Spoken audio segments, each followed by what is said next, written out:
ইউনিভার্সে আপনাদের সবাইকে স্বাগতম। আজকে আমরা ইলেকট্রিক্যাল সার্কিটের আরেকটা কিরশফ ল থেকে ম্যাথ করব। তো এর আগের ক্লাসে আমি মূলত কেভিএল নিয়ে কিছু আলোচনা করছিলাম। আজকে আরেকটু কেসিএল নিয়ে আলোচনা করি প্রথমে, তারপর আমরা ম্যাথটা সলভ করব। তো আমাদের মূলত কেসিএল কি বলে, কেসিএল এর আমাদের সূত্রটা আসলে কি। তো কেসিএল বলে কি, যে ধরো হচ্ছে কোনো নোডে, একটা সার্কিটের নোড, ধরো যে আমরা নর্মালি তো জানি এটা একটা, মনে করো যে সার্কিট। তো এই সার্কিটের এটা একটা নোড, দুটো এলিমেন্ট যেই জায়গায় যুক্ত হয় সেটা দুইটা বা দুইটার অধিক ব্রাঞ্চ যেই জায়গায় যুক্ত হয় সেটাকে আমরা নোড বলি। এটাও একটা নোড, এটাও একটা নোড। তো বলে যে এই যে সংযোগ বিন্দু, এই সংযোগ বিন্দুতে যে কারেন্টটা প্রবেশ করে, এই কারেন্টের মোট যে কারেন্টটা আসছে, মোট কারেন্ট যেটা আসে আর যে কারেন্টটা বের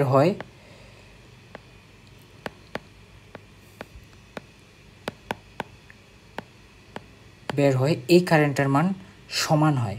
অর্থাৎ আমরা গাণিতিক্যালি গাণিতিকভাবে এই সমস্যাটা সূত্রটা কিভাবে প্রকাশ করি, summation of current in is equal to summation of current out. ঠিক আছে, আমি যদি একটা উদাহরণ দিই, ধরো একটা নোড আছে, যেই নোটে ধরো এইটা একটা নোট, এই পাশে এই নোট থেকে তোমার কারেন্ট ঢুকতেছে 2 এম্পিয়ার, এবং এই নোট থেকে কারেন্ট ঢুকতেছে ধরো তোমার কত, 3 এম্পিয়ার। তো এই দুইটা কারেন্ট তোমার এই নোট দিয়ে ঢুকে, এই দুইটা কারেন্ট তোমার নোট দিয়ে ঢুকে এই নোটে যাচ্ছে, এই নোটে ঢুকতেছে, দুইটা কারেন্ট মিলিত হয়ে এখানে 5 এম্পিয়ার কারেন্ট ঢুকতেছে। তো এই নোট থেকে যে কারেন্ট বের হবে, এই বের হওয়া কারেন্টের সমষ্টি হবে, এইটারও সমষ্টি হবে হচ্ছে তোমার 5 এম্পিয়ার। ঠিক আছে, এটাই আমার মূলত কেসিএল ফর্মুলা বা কেসিএল এর সূত্র বলে।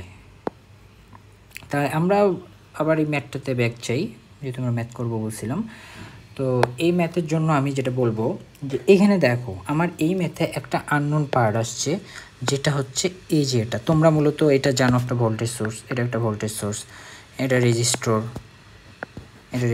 এটা তো জানো তোমরা। কিন্তু এখানে একটা আননোন পার্ট আসছে। আমি বলছিলাম কি, একটা চারকোনা বক্সের মধ্যে, সে ধরো যে আয়তক্ষেত্র হইতে পারে বা আয়তক্ষেত্র তো না, তোমার রম্বস টাইপ বা এমন কিছু একটা চারকোনা বক্সের মধ্যে যদি তোমার প্লাস মাইনাস ভিতরে বা একটা তীরচিহ্ন থাকে, এই যে চারকোনা ঘরের যেই সোর্সটা আছে, আমরা এটাকে বলি হচ্ছে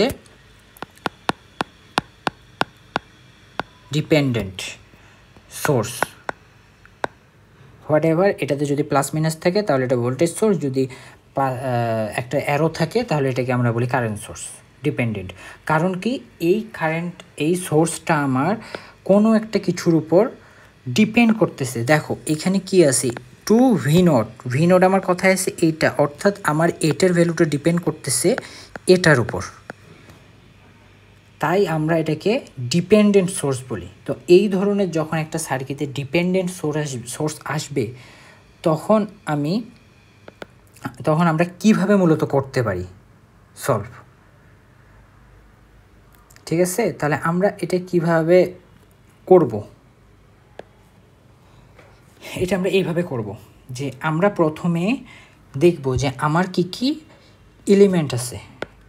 এখানে আমার আছে রেজিস্টর আছে, দুটো ভোল্টেজ সোর্স আছে, একটা আমার ডিপেন্ডেন্ট সোর্স আছে। তাহলে প্রথমে আমি কি করব, আমি এখানে যেহেতু আমি কেসিএল একটা লুপ চালাই দিব, নর্মালি অলওয়েজ যা করে একটা লুপ চালাইতে হবে আমাদের।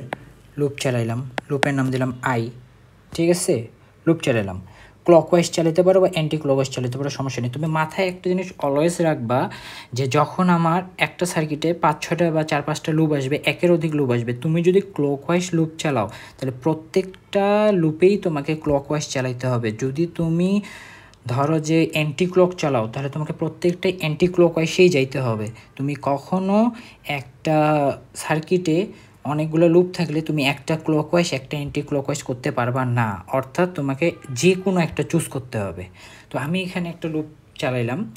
আমি এখন কি করব, মূলত আমরা প্রথমে অ্যাপ্লাইং কেভিএল দিয়ে আগে আমাদের একটা ইকুয়েশন বের করতে হবে। ও হ্যাঁ, আরেকটা কথা বলি তোমাদের, আমরা যখন নোড অ্যানালাইসিস বা ম্যাচ অ্যানালাইসিস, সুপারপজিশন এই ধরনের থিওরামে যখন যাব, তখন আমরা মূলত একটা জিনিস দেখব যে জানার রাখা দরকারের জন্য, যে আমাদের সার্কিটে যতগুলো লুপ আসবে ততগুলো ইকুয়েশন আসতে হবে সার্কিটটা সলভ করার জন্য। তো আমাদের এখানে যেহেতু একটা লুপ, আমাদের একটা ইকুয়েশন আসবে। ইকুয়েশনটা আমরা কীভাবে বের করব?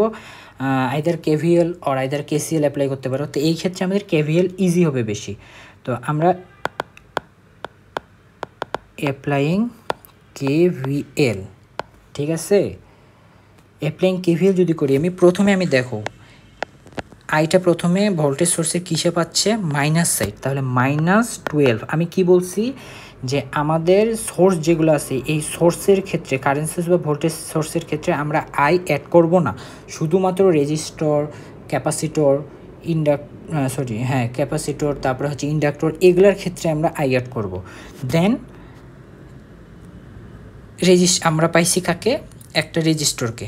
এই রেজিস্টরে দেখো কোনো পজিটিভ নেগেটিভ সাইড নাই। আর একটা কথা মাথায় রাখবা, আমাদের রেজিস্টর কখনো পজিটিভ নেগেটিভ হয় না, এর কোনো পজিটিভ বা নেগেটিভ প্রান্ত নাই। যেহেতু নাই, আমরা প্লাস দেব, +4i। যেহেতু এটা রেজিস্টর, তাই আমাকে আই অ্যাড করতে হবে, লুপের নাম আই করতে হবে। যদি i1 দিতাম তাহলে i1 অ্যাড করতাম। দেন প্লাস কি পাইছি আমরা? একটা 2v0। এটা একটা কিন্তু সোর্স, তাই আমরা আই অ্যাড করবো না, 2v0। দেখো আমরা কিন্তু প্রথমে প্লাস পেয়েছি, তাই দেন এই লুপটা যখন ঘুরতেছে প্লাস, প্রথমে এর কি পাইলো? মাইনাস। যেহেতু সোর্স একটা, তাই আমরা এখানে অ্যাড করব না, আমরা এখানে কি অ্যাড করব না? আই অ্যাড করব না, -4। দেন আমরা এখানে পাইছি একটা রেজিস্টর, যেই রেজিস্টরে আমার বলে দেওয়া আছে যে তোমার যে রেজিস্টর আছে। তো এই রেজিস্টরের সাথে কিন্তু আমার প্লাস মাইনাসের কোনো সম্পর্ক নেই। কারণ কি? দেখো এই প্লাস মাইনাস থাকতে পারে, বাট এই প্লাস মাইনাসটা কিসের জন্য দিছি? এই যে এর জন্য, V0। এই V0 বের করার জন্য আমরা প্লাস মাইনাস পেয়েছি। তাই এইখানে আমাদের এই প্লাস মাইনাসের প্লাস মাইনাসের সাথে রেজিস্টরের প্লাস মাইনাসের কোনো ইয়ে নাই।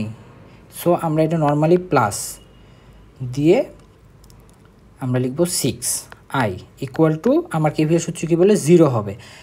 এখন একটা কথা মাথায় রাখবা, আমাদের সূত্রে কিন্তু সব ক্ষেত্রে প্লাস আছে। আমরা এখানে লুপ দেখে করব যে কোনটা আগে পাইছে, লুপে প্লাস আগে পাইছে না মাইনাস আগে পাইছে, দেন অনুযায়ী প্লাস মাইনাস। বাট আমাদের মেইন ক্ষেত্রে কিন্তু সবগুলো প্লাস হবে।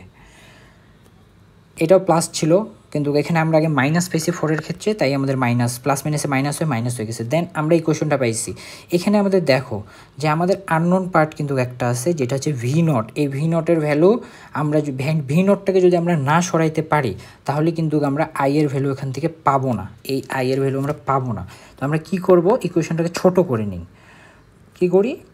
যে 4i + 6i, 10i, আর এখানে হচ্ছে 12 আর 6 কত হয়? -16 + 2v0 = 0।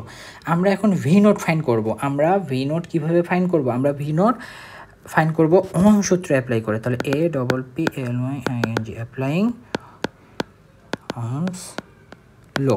ওহমস ল অ্যাপ্লাই করে আমরা বের করব আমাদের ওহমস লটা অ্যাপ্লাই যেহেতু করব, আমাদের কোন রেজিস্টারে আছে? আমাদের 6 ওহম রেজিস্টারের থ্রুতে আছে, এই V0টা 6 ওহম রেজিস্ট্যান্সের থ্রুতে আছে। তাহলে আমরা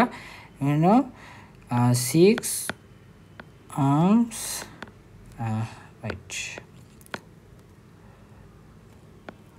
অ্যাপ্লাইং ল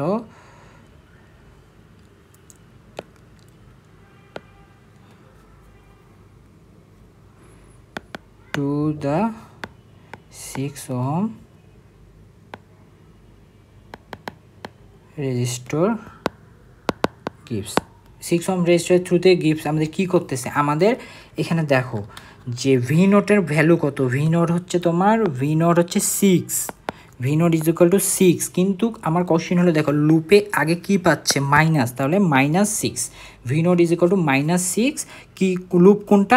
আই লুপ। আমাদের কি? I loop. যেহেতু আই লুপ, তাই আই। V0-এর ভ্যালু কত? এখানে আমার কোন কত রেজিস্ট্যান্সের থ্রুতে?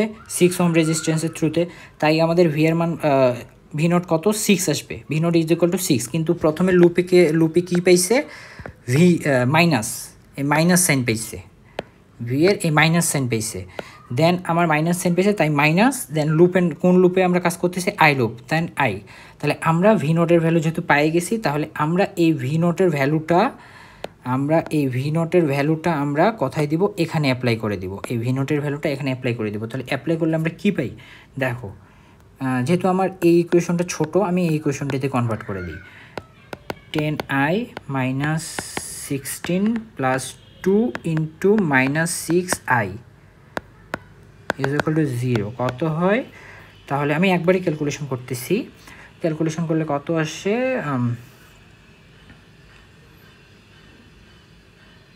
6 দুগুণে 12 মাইনাস